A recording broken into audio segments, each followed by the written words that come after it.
2024년 2월 17일 이정훈입니다. 고영한 통일부 장관 특보가 한번 밝혔던 건데, 중국에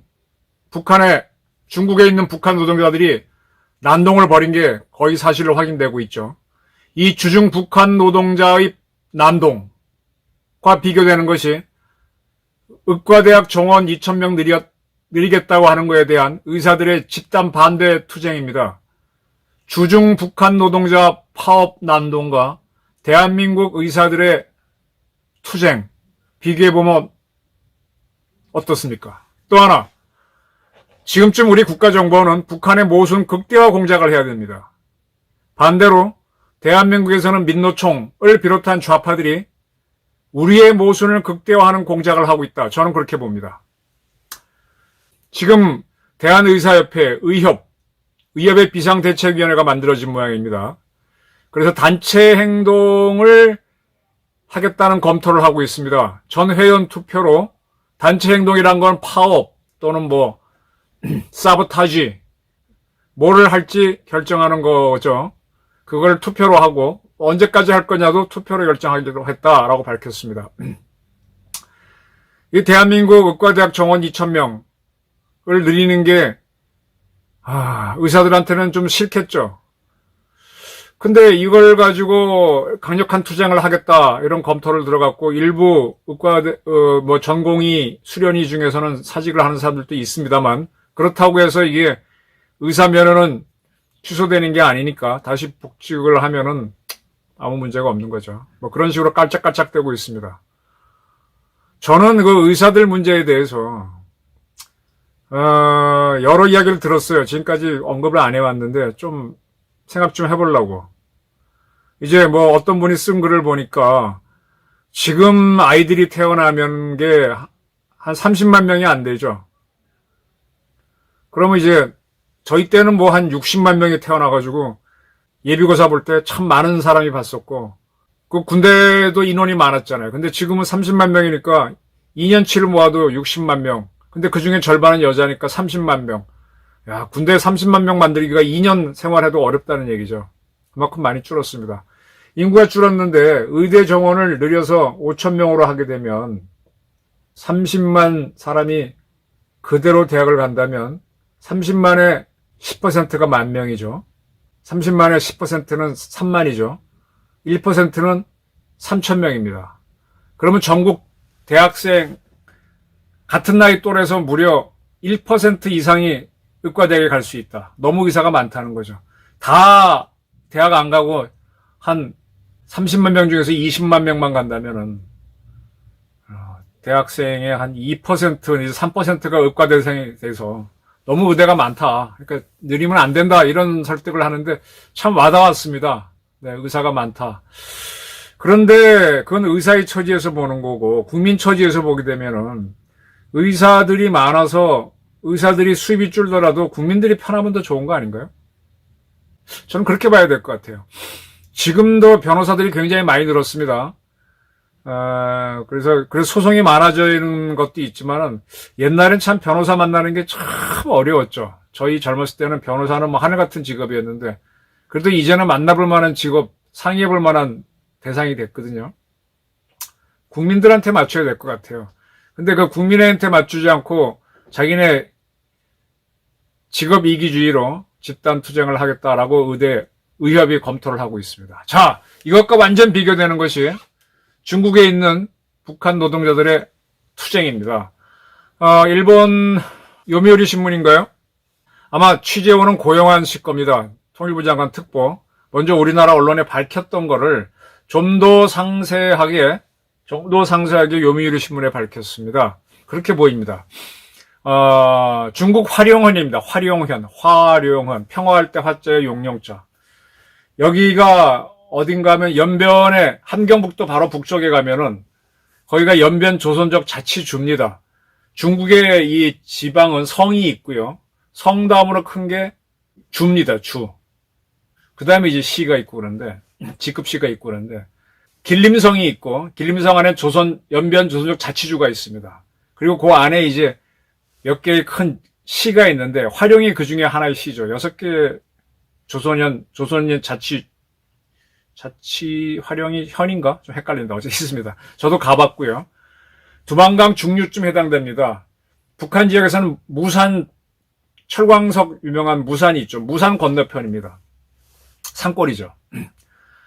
중국의 길림성을 다녀보면은 우리 광원도 비슷한 느낌이 들어요. 가다 보면 산속에 도시가 나타나고 이제 거기 이제 공장들이 있죠. 공장은 대개 중국인들이 만들어 운영하는 공장인데 중국에 가보면은요, 몽골 사람들이라든지 동남아 사람들이 제법 노동자를 하러 와 있습니다. 중국도 임금이 비싸기 때문에 외국인들을 불러 씁니다. 그러면서도 조선족은 중국인들이죠. 그런 사람들이 또 우리나라에 와서 또 일을 해요. 노동자로. 왜? 우리나라 임금이 더 좋으니까. 그냥 중국인들은 대한민국에 오는데 제약이 많지만 조선족들은 우리한테 올 수 있기 때문에 많이 일을 하죠. 식당에서 일하고. 근데도 그런 처지만 중국도 외국 노동력을 수입하는데 제일 싼 게 북한이고 그 다음이 몽골이고 그 다음 동남아. 저는 그렇게 알고 있습니다. 화룡현에 북한 노동자 한 2,000명인지 더 많았는지 모르겠는데 2,000명이 어쨌든 지난 1월 11일 내 봉급 돌려줘 하고 시위에 들어갔습니다. 내 돈 돌려줘. 근데 이 사람들은 어떻게 됐는가 하면은 북한은 국방성이라고 그러죠. 국방부가 기업을 운영합니다. 그래서 어떤 기업을 운영하는가 하면 여러 가지 무역도 하고 하는데 이 사람 장사도 해요. 우리 박정희 대통령 때 중동에 근로자 파견했잖아요. 그것처럼 그때는 우리 기업들이 했는데 북한은 기업이 없으니까 그 국방성에서 제대 군인 같은 사람들을 뽑아가지고 보냅니다. 서로 갈라 그러죠. 돈을 많이 버니까. 북한은 돈 벌 게 없습니다. 그렇게 해서 이제 국방성이 제대 군인을 보내주거나 또는 정부 부처들이 이렇게 알아서 각자 특혜입니다. 보내주면은 그들이 이제 각 기업에 들어가서 일을 하죠. 근데 그 중에 절반을 딱 띄어서 이들을 보낸 송출회사인 무역회사가 먹어버려요. 국방성 산업회사가 먹어버리고. 그 다음에 이제 남은 돈 가지고 이 사람들이 이제 그 기숙사에서 먹고 자야 되니까 식비하고 그 비용 떼고, 그 다음에 남는 돈을 이 사람들이 받습니다. 잘 받으면은, 경력자들이 좀 있으니까 2,000위안이 아니라 2,800위안까지 받으니까 잘 받는 사람은 1,000위안까지 자기 몫입니다. 적으면 한 700위안 받고 하는데, 이게 이제 2019년 코로나가 커지면서 2020년 국경을 봉쇄하면서 북한이 무역도 단절했잖아요. 돈이 없잖아요. 그러니까 이 근로자들이 받아야 되는 이 돈, 이건 본인이 받거나 가족한테 줘야 되는데 이거를 전쟁 준비금이란 목목으로 안 줬습니다. 그래갖고 정부에서 상납한 놈도 있지만은 이 무역회사에서 띄어먹은 것도 있는 것 같아요. 그리고 띄어먹은 사람들은 계속 자기도 해외에 나와야 되니까 그걸 띄어갖고 자기 상납을 했죠. 돈을 혼자 먹으면 사실 불편해요. 나눠 먹어야 자기도 살죠.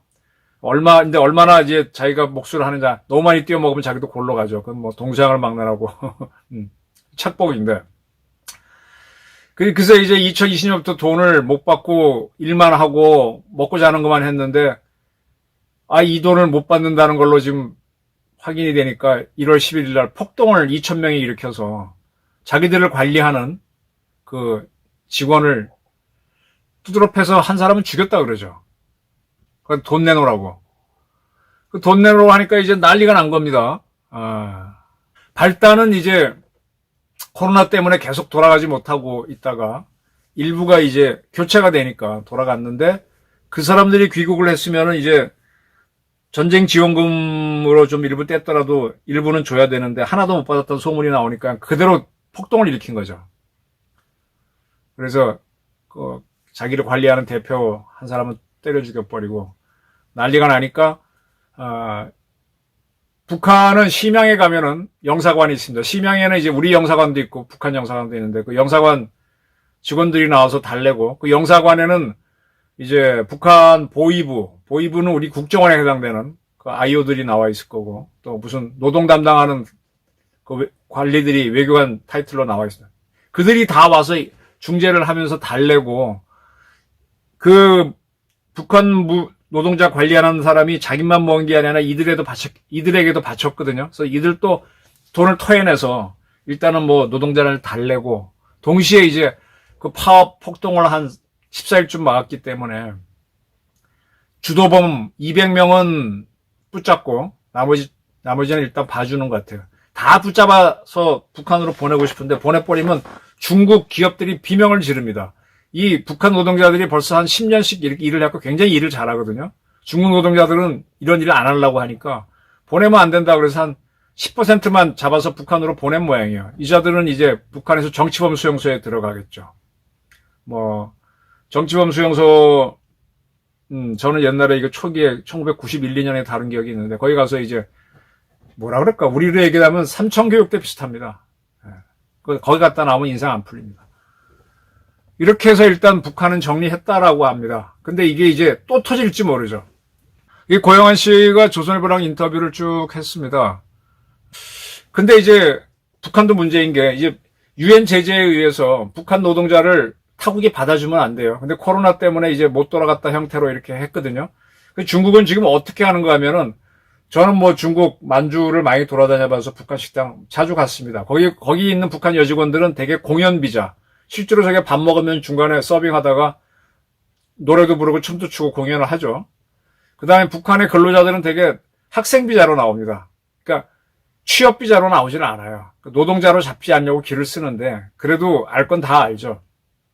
대외경제성, 인민보안성은 경찰입니다. 거기 국가보위성 뭐 이런 데서 주로 보내는데 이 북한에서는 서로 외국에 나가려고 그래요. 우리 70년대 중동 근로자로 서로 나가려고 그랬는데 지금 코로나로 못 나가다가 적체가 됐죠. 그러다가 이제 난동이 나서 교체를 하려고 그랬는데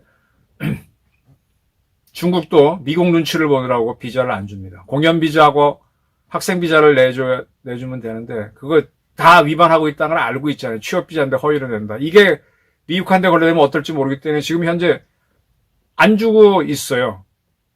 그래서 중국 기업들은 그런 폭동을 일으켰더라도 니들이 잡아가지 말라고 또 이게 갈등이 생기는 겁니다. 모순이 커지는 겁니다.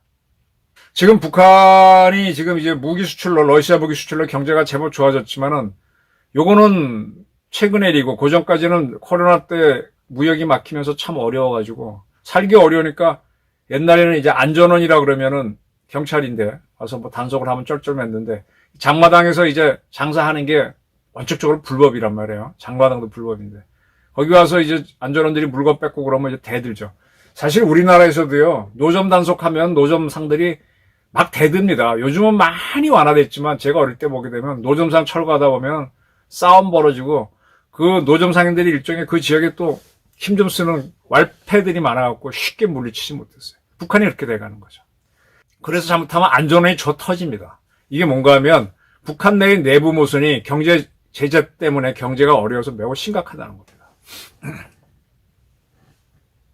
지금 남조선 뭘 갖고 있지? 그리고 처음 만났을 때 처음 뵙겠습니다. 이게 우리나라 말이거든. 북한은 이 말 안 써요. 북한에서는 젊은이들이 지나가다가 여자가 남자 보고 오빠 그러면 조사한대잖아요. 남조선 말이거든. 그 다음에 남자가 자기야 또 여자가 자기야 그러면 조사한대잖아요. 또 됐어요 이런 말도 북한 말 우리 말이죠. 걔네들은 뭐 이렇습니다 그래야 되죠.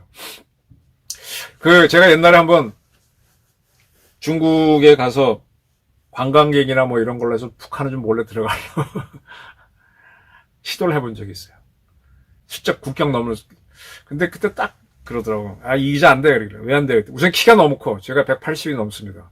그리고 웃지 마십시오. 너무 잘생겼어. 티가 나. 얼굴이 너무 허해. 뭐 어째야 돼요? 그러니까 키는 165 정도. 뭐 제 줄일 수도 없는데 15cm 이상을 줄여야 되고. 그리고 담배를 펴서 얼굴이 시커멓고. 손도 이렇게 보들보들한 게 아니라 손가락도 짧고 막 이래야 되고. 노숙자 같아야 되는데 그리고 습관적으로 나는 주머니에 손을 잘 넣는데 그것도 하면 안 돼. 몸에 남한 티를 다 버려야 되는데 안 그러면 바로 걸린다 그러더라고요. 자, 이게 왜 이 말씀 드린가 하면 지금 북한 사람들이 보기에는 저 같은 사람들이 멋있는 사람으로 보이는 거예요. 따라합니다. 이게 참 재밌는 건데 문재인 정권이 북한에 퍼주기를 많이 했잖아요. 근데 북한은 이제 그걸 많이 띄워 먹었는데 그러다가 이제 하노이 노딜로 막혀버렸는데, 그때 남조선 문재인 뺏겨먹는 과정에서 그때 뭐 이재용이도 이북 가고 뭐 많이 갔잖아요. 차범근도 가고 뭐 그거 다 봤을 거 아닙니까? 그러면서 이제 자꾸 이제 남한을 하는 사람이 흉내를 내는 거죠. 주머니에 손도 집어넣고 얼굴도 허해지고 싶어서 하고. 그러니까 이게 자꾸 북한에서는 체제 위반이 되니까 2020년에 반동사상문화배격법, 청년교양보장법, 평양문화원 보호법, 이른바 남조선을 미화하는 혐남 3법을 만듭니다. 남조선 북 따라가지 말라고. 그래서 이제 청년 남녀가 지나가다가 오빠야 자기야 그러면 조사를 하는 거죠. 그래서 뭐 남조선 CD나 USB가 있으면 잡아놓고 하는데 그게 몇 번 당하다 보니까 이들이 반발을 하는 거예요. 그리고 돈 문제에서는 반드시 반발하게 돼 있고. 지금 김정은이가 문재인은 탈문 소대가리 먹어 욕하면서 완전 차단하고 개성에 있던 남북연락사무소도 파괴하고 금강산에 있던 시설물 대한민국 것도 철거하고 한 것들은 문재인이든 누구든 만나봐야 득이 되는 게 없고 자기네 체제만 무너지니까 그 단속하는 거예요. 거는 거죠. 그리고 평양에 가면은 이제 우리를 본떠서 초고층 아파트를 지었는데 고영한 특보 얘기가 참 재밌네요. 지금도 그럴 겁니다. 제가 옛날에 베이징을 한참 다닐 때 좀 싸게 가려고 고급 호텔에 안 들어가고 저급 호텔에 좀 자주 갔어요. 그러면 저급 호텔은 싸요. 굉장히 쌉니다. 그럼 아침에 여기 나오면은 그 시장이 있어요. 시장 나가보면 지금은 모르겠다. 그때 한 3위안 정도 주면 이렇게 빵 같은 거 살 수 있습니다. 그거 3위안 주고 사고 그다음에 콩물이라 그러지. 콩물. 우유 비슷한 건데 그거 사서 먹으면 아침 욕이 돼요. 그러면 비용 굉장히 쌉니다. 그거 먹으려고 나와서 보면은 중국 사람들 장사하면서 아침 먹고 이 닦거든요. 이를 막 닦고는 길에다 탁 뱉어요. 물이. 그들은 하수구가 집에 수채라는 게 없죠.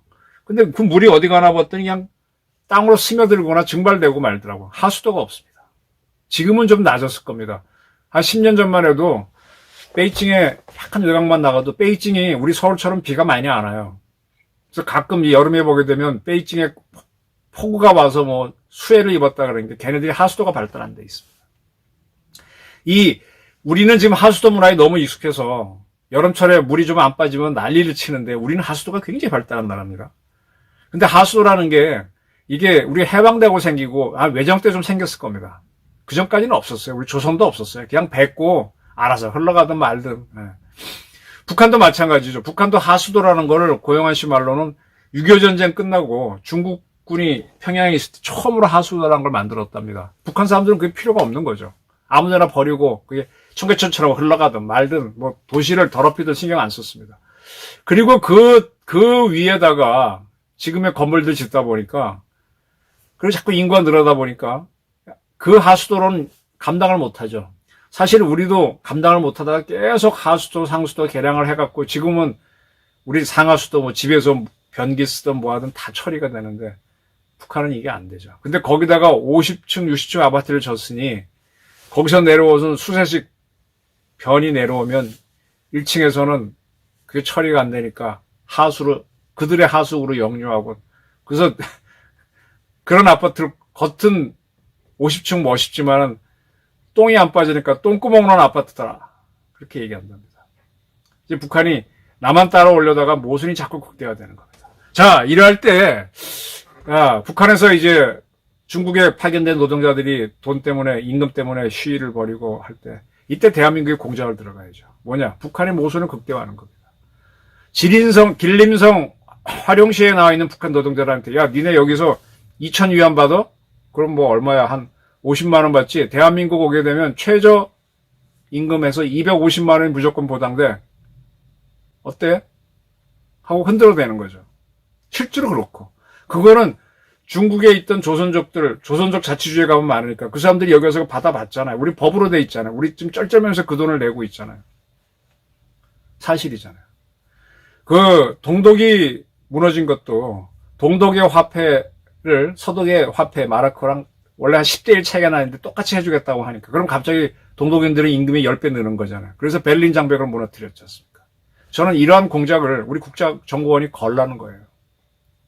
지금 러시아랑 관계가 좋으니까 북한이 러시아에다가 농업 노동자도 여러 가지 명목으로 파견하려고 하는데 그 사람들이 러시아에서 받는 것보다도 대한민국 오게 되면 10배 이상 더 받는다. 알게 되면 또 마음이 준동하죠. 살살 흔들어대면서 그들이 대한민국 오게 되면 북한이 유엔 제재를 어기고 노동자들을 불러 파견한다. 계속 떠들어대고. 그리고 이제 한국 문화를 단속하는 북한은 인권 탄압이다. 라고 흔들어대면 그게 이제 북한에서 폭동이 되는 거죠. 북한에서 폭동이 나도록 우리는 유도해야 됩니다. 그런데 지금 대한민국에서는 오늘 보니까 서희초등학교 교사 지난번에 사건이 있었죠. 그 여교사를 순직 처리하라라고 하면서 교사들이 집단 행동을 했다라고 보도가 나왔어요. 다 얼굴을 가리고 해서 뭐 신분증을 확인 안 해서 알 수가 없는데 정말로 교사들이 순직 처리해달라고 이렇게 몰려와서 시위를 하나라는 의심이 들어요. 나는 저거 한번 조사해 봤으면 좋겠어요. 왜냐하면 민노총이나 전교조, 전공로에는 직업 운동꾼들이 있거든. 그 자들이 뭔가 대한민국을 흔들려고 자꾸 아까 제가 국가정보원이 북한을 흔들려고 그러는데 거꾸로 대한민국을 흔들려고 합니다. 민노총이 틈만 나면 흔들죠. 이번에 대통령이 카이스트 졸업식에 갔는데 졸업생인 그리고 무슨 정당 시당 대변인이 뭐라 그랬죠? R&D 예산 확충하라 뭐 어쩌고 저쩌고 한 소리 질렀잖아요. 일부 자꾸 선동하지 않습니까? 그렇게 좌파들이 준동하듯이 그거는 적법하게 대응하고 반대로 우리 국가정보원은 우리 요원들은 뭐 국내 활동을 지금 못하도록 제한돼 있고 하니까 북한에서 그러한 투쟁이 일어나도록 계속 움직여야 됩니다. 북한의 모선을 극대화시켜야 되죠. 김정은이가 쫓겨갖고 잠을 못 자야 돼요. 민노총, 전교조, 전공로에 쫓길 게 아니라 우리가 북한을 쫓아야 됩니다. 국가대학 정원 늘린다고 의사들이 데모하는 걸 보면서 그래 너희도 뭐 그렇구나. 근데 진짜 절박한 해외 파견 북한 노동자들 임금 문제를 갖고 그들이 더 큰 데모를 할 수 있도록 우리가 수석해야 됩니다. 가만 냅두면 안 돼요. 계속 건드려야 됩니다. 국가정보원 한번 대차게 대북 공작을 해주시길 바랍니다. 어쩌면 빠른 시간 내에 김정은 정권이 자빠질 수도 있습니다.